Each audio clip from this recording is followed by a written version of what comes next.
really the overall mission was MOBAs present a promise. They present a promise of being heroic and being clever and being aggressive and being cooperative, and we wanted to take that promise and fulfill it in a way that people haven't seen before.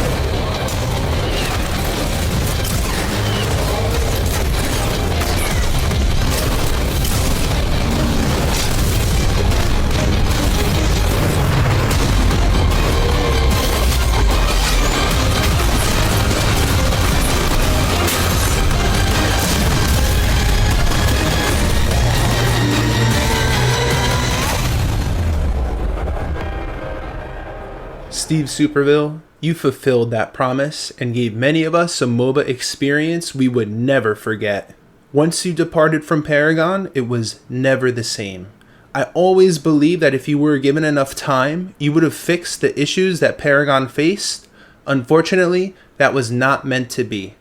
Having Steve on board as an advisor to Predecessor is incredible, since there is arguably no better person with insight into the obstacles this kind of game will run into. Mr. Superville tackled issues with game design, balance, community building, and cross-platform systems, among others. Here are my favorite quotes of Steve from various interviews during his time working with Paragon. You gotta remember, this is a MOBA.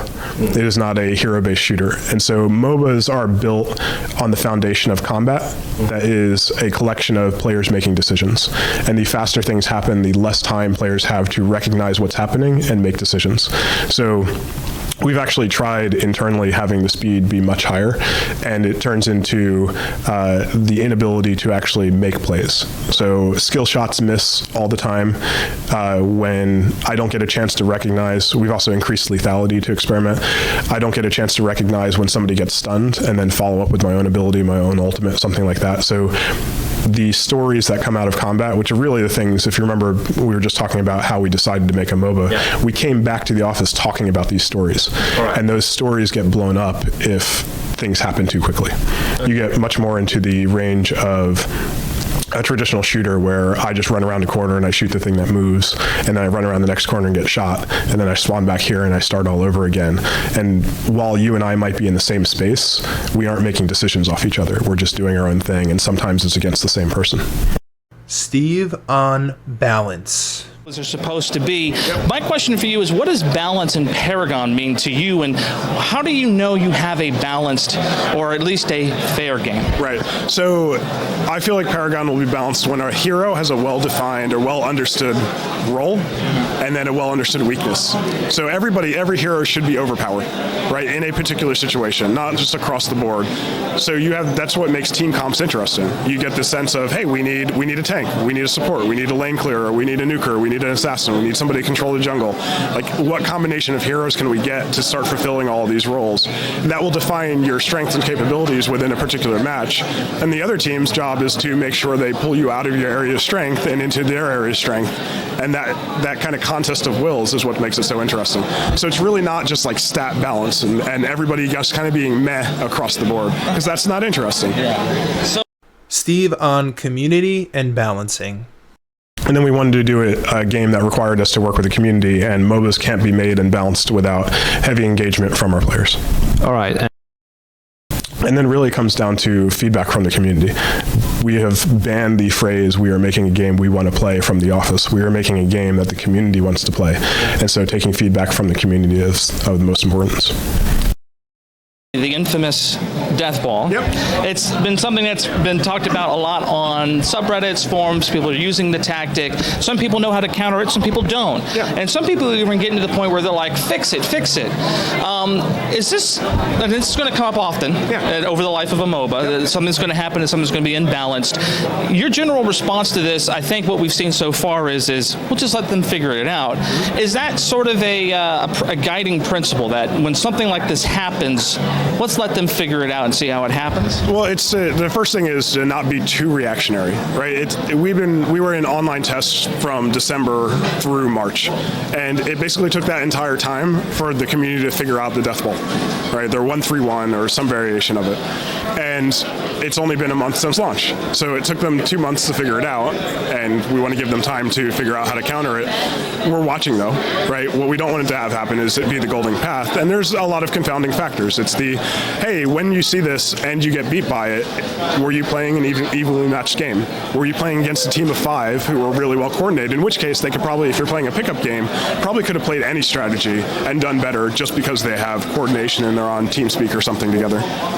So what we want to do is make sure we use community feedback in both volume and frequency as a trigger to go and look at the numbers and dig deeper. We've seen that, like, people are talking about Murdoch and his crit potential is so high. And it is, but he's, as a damage output metric, he's actually pretty much in line with both Twin Blast and Sparrow. It's just that he hits so much harder. So if you dodge a shot, he wasted a whole lot of damage, but if he hits you, you take a whole lot of damage. Where the other guys, their DPS is about roughly the same, but they fire faster, so each shot is less significant. So we use it as a mechanism to go and dig deeper rather than just responding to anecdotal evidence. So is the 131 or the Death Ball something we are aware of? Yep. It makes no sense for a developer to go, la la la la la la la. That's not the way to make a healthy game. We want to be responsive. We just have to make sure we do it in a responsible way. Steve on eSports. And do you have plans maybe for esports? So you talked about it a little today and said that if the community said you were, if the community said Paragon was ready, you would go for it. But is it your objective? Is it your ambition? No. So right now our primary ambition is to make a highly competitive MOBA experience. That is it. We have never seen a game successfully nominate itself as an esport. We don't think that's the right path because the esports are only supported by their player base. So we're going to wait for our player base to tell us if and when we are ever ready. All right. So there was a bad word before early access, and that bad word was esports. And the last time I think you were asked about esports, it was, we're not thinking about that right now. We're trying to make Paragon the best game that we can make. Is esports on your radar now? Are you thinking about that? We're still not focused on it. Like we're thinking about it because the community is starting to ask about it, and we didn't have that before. So it was, let's not put the cart before the horse. What we need to do is make the game highly competitive. In order to be a successful esport, you need the community's buy-in. They need to drive it forward. You need enough heroes. You need enough variation in gameplay. Like, we are early access, and we know it. So what we are aiming to do is give the community tools so they can push it as far as they can on their own before the game has to officially endorse it. And last week they had their first ever Agora GG or Agora Rising tournament, which is all community driven, and it was because they said, hey, we want to be able to do private matches, and we said, okay. And 2 weeks later they had the ability to do 5-man teams and link each other up by private matches, and they ran a tournament. They had 40 teams registered. They accepted 32, and it went relatively smoothly. There's bugs and frustrations with how the tools work, like all the stuff that comes with early access, but all in all it was really engaging to watch. People seem to have a really good time. The most telling thing, kind of circling back to the other question, neither of the top 2 teams that won or that played in the finals used the 131. So it's one that's like, it was defined by the community, and I think the community can kind of define the counter to it also.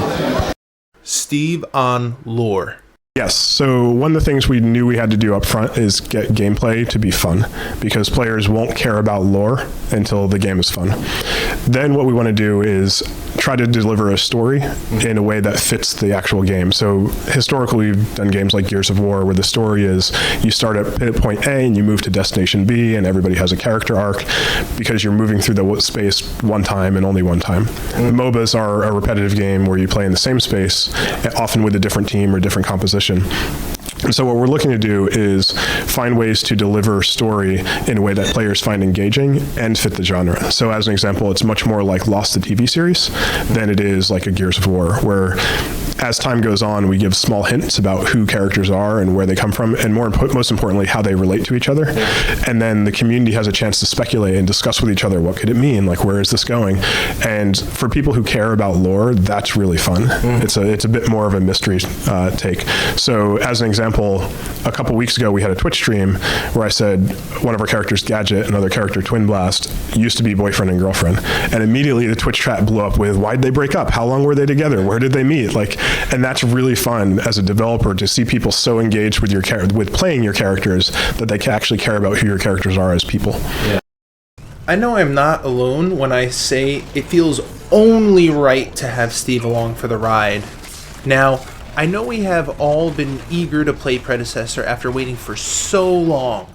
However, I believe I found the answer as to why it is not yet in our hands. So, I will leave you with one last quote, but this time from Omida's CEO, Robbie Singh. Well, I think we've got a lot of work ahead of us to really polish up the game. And we always say, getting the game to feel, 90% as good. Like getting it to 90% is the easy part, but getting the extra 10% is the hardest part. So I feel like we've gotten that 90%, and we really want to polish that last 10%, but that takes a lot longer than the 90%. The future for Predecessor is bright. Everyone, thank you for watching. For those of you who would like to watch the full interviews, I have included the link in the description below. If you enjoy Predecessor content, subscribe and stay tuned because there's plenty more on the way.